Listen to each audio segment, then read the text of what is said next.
Have you ever found yourself wondering about the very first moments, the quiet beginnings of some huge social or legal shift?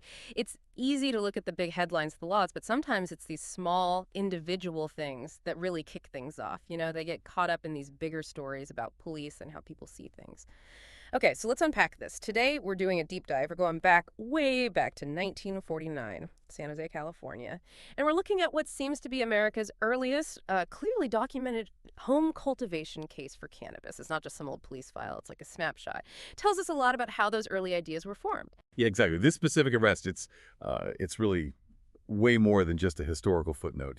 It gives us this remarkably clear window into how law enforcement and policy and even actual propaganda started to kind of merge around cannabis, even at this tiny, tiny scale.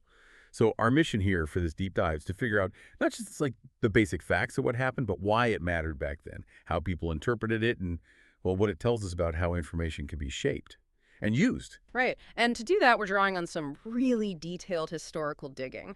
Records and analyses, like the stuff presented by the researchers over at Nug Notes, they've helped pinpoint these, like, key nuggets for you.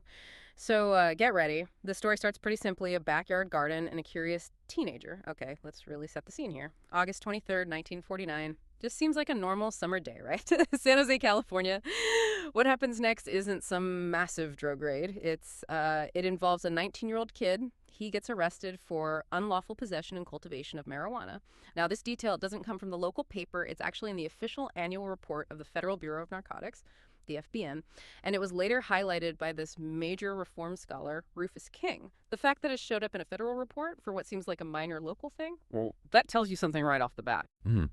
And to really get the significance, this wasn't just any arrest for cannabis. Agents found the plants growing right there, in the flower garden at the kid's home. That detail is absolutely critical. It makes it the earliest, clearly documented U.S. home-linked cultivation bust we actually have solid records for. But we need to be super precise here. The record says outdoor plants, a garden. Okay. Not like a closet grow or anything. Exactly. Yeah. So this doesn't establish America's first indoor grow bust. That's kind of surprisingly still unverified, still lost to history maybe. This focus on it being an outdoor garden, it really says something about how early cannabis growing was detected. It wasn't hidden away, sophisticated. It was literally just there in a flower bed, plain sight. So you've got this young guy, 19 years old, caught with plants in his garden. You might think, okay, maybe it's part of some bigger operation or he's connected to dealers, something like that. But what the teens said when they questioned him, that's where this story takes a really unexpected turn. It's incredibly revealing. He didn't confess to some big criminal plan. Instead, he just told the police he'd read the 1944 LaGuardia Committee Report from the New York Academy of Medicine. Think about that. A scientific academic report influencing a teenager to plant something that was federally illegal. Wow. Yeah. It's a pretty powerful statement about how information travels, right? Absolutely. It raises this huge question about the power, maybe even the unintended consequences of information, even like raw academic findings, and how that information can directly shape what somebody does. The LaGuardia Report, for anyone not familiar, it was really groundbreaking science for its time. It famously concluded, after doing a lot of research, that marijuana wasn't especially harmful. And it didn't directly lead to violence or other serious crimes. It basically debunked a lot of the hype, the scary stories being pushed by authorities like the FBN. So it flew right in the face of the official narrative. Totally. It was a bombshell finding, directly challenging that anti-cannabis story. So this kid, convinced by these, objective scientific findings, he just plants cannabis for his own use. You can almost picture him, right, in his backyard, thinking he's being reasonable, maybe a little intellectually rebellious based on what he read, not thinking he's some major criminal. It's this striking image, isn't it? Personal beliefs, science, just crashing head-on into federal law and power. Okay, so he's influenced by science. You might wonder if maybe California law was a bit relaxed back then, or if this was some kind of legal gray area for cultivation. But what was the actual legal situation in California in 49? Was he clearly breaking the law? Oh, yeah. It absolutely wasn't a gray area, not at all. California had already criminalized marijuana well before this happened. And by the mid-20th century, cultivation was treated as its own distinct offense, separate from just having it. For anyone interested in the legal specifics, this later got written into the state's Health and Safety Code, Section 11-30.1, and then later renumbered to 11358. So it wasn't some ancient law from the 30s they dug up. No, that's a common mistake. The Yeah. specific cultivation statute came later in California law. So yeah, despite his, let's say, academic motivation, this teenager was definitely clearly breaking an established state law. Right. And this is where it gets, well, more complicated than just a local arrest, isn't it? This is where it really moves beyond a simple police report and into, like, strategic messaging. Of course so. The federal government, specifically Harry Anslinger's Federal Bureau of Narcotics, which was notoriously anti-cannabis, they chose how to frame this. They didn't just report it as a local bust. They framed it as a dire cautionary tale. How so? They jumped all over the detail about the LaGuardia report.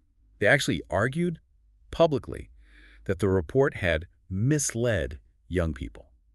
The implication was that the scientific findings contradicting their story, the story that cannabis was super dangerous, led to madness that those findings were dangerous themselves. Wow. So they spun the science itself as the problem. Exactly. This wasn't neutral reporting by any stretch. It was a clear act of propaganda.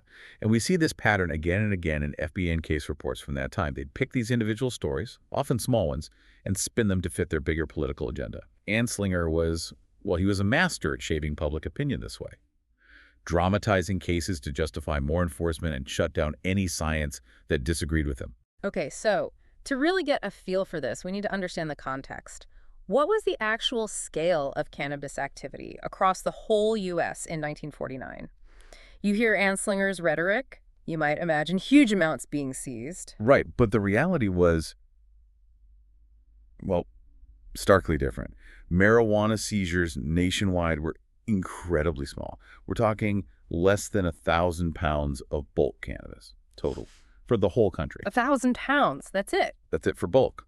And only about 20 pounds of prepared cigarettes. 20 pounds. Wow. Okay, when you think about the size of the U.S., those numbers are almost nothing. They're minuscule. So what does that tell you about the actual, widespread threat cannabis posed then, compared to the panic being stirred up by the feds? Yeah, it highlights a pretty massive gap between the reality on the ground and the official rhetoric, doesn't it? It really does, which brings up another question. Why this case? Exactly. Why would this single backyard garden, this one teenager in San Jose, get highlighted at the federal level by the FBN? Why put it in their big annual report? Why use it for propaganda?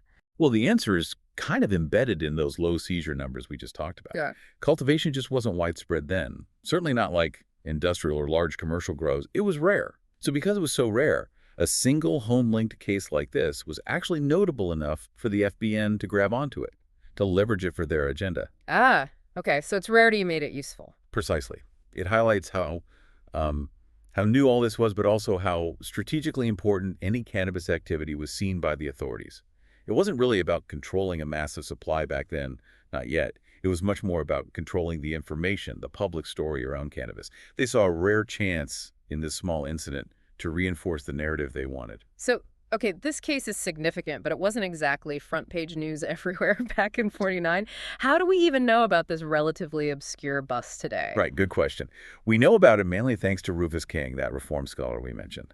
In his really important 1972 book, The Drug Hang-Up, King actually reprinted this specific entry from the FBN's 1949 report. He just put it right in his book. Yep. And he used it specifically to show how the FBN relied so heavily on these, quote, colorful stories that were often sensationalized, maybe embellished a bit, always carefully framed. He used them to illustrate how they dramatized marijuana enforcement to justify their campaigns against it. He basically used their own records against them to expose their tactics. Clever, but even with King's work, there are still things we don't know about this specific case, right? Oh, definitely. While King's work is invaluable for, bringing these details to light and showing us the FBN's methods, there's still pretty significant gaps. The original FBN report itself, it details the arrest, sure, but gives no specific plant count for the garden. We don't know if it was 2 plants or 20. Exactly. No name of the teenager involved. Okay. And crucially, zero details about the sentencing, what actually happened to him in court. We don't know from that report. Which really highlights the challenge of digging into history sometimes. It does. Back then, the focus for law enforcement was often just, get the conviction, report the activity generally. They weren't necessarily thinking about documenting every single tiny detail for historians 50 years later. Record keeping wasn't standardized like today either. So, full verification. If you wanted the complete picture, the kid's name, The exact charges, the sentence. You'd probably have to go digging deep into Anslinger's personal archives, which are at Pennsylvania State University. Wow. Or do some really painstaking work looking through local San Jose newspapers and court records from August, maybe September 1949. It's just a vivid reminder of how official records can be selective.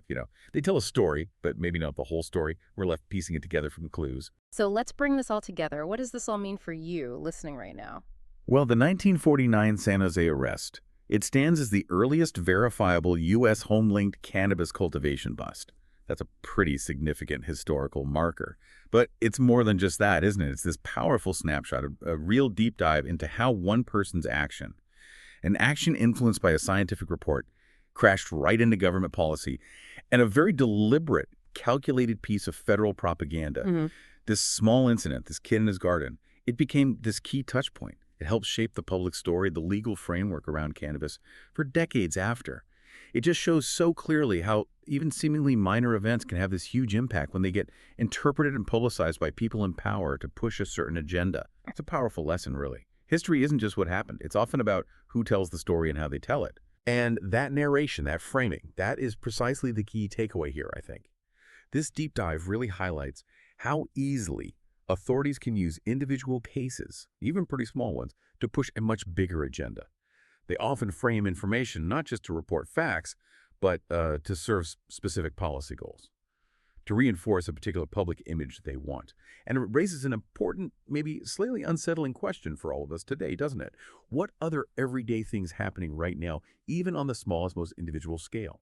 What might be serving as these strategic touch points for bigger narratives being shaped by powerful groups, maybe right under our noses, maybe influencing how you see things without you fully realizing it? It's really a call to always question the frame, question how information is being presented to you.